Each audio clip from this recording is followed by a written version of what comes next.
En el bar La Guacamaya en Chacao, que es uno de los mejores bares de Chacao y de Caracas, no se hace ruido, se hace cultura.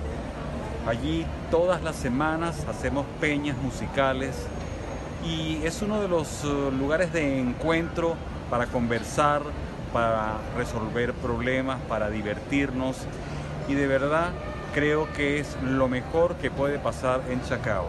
Soy Julio César Tercero Venegas.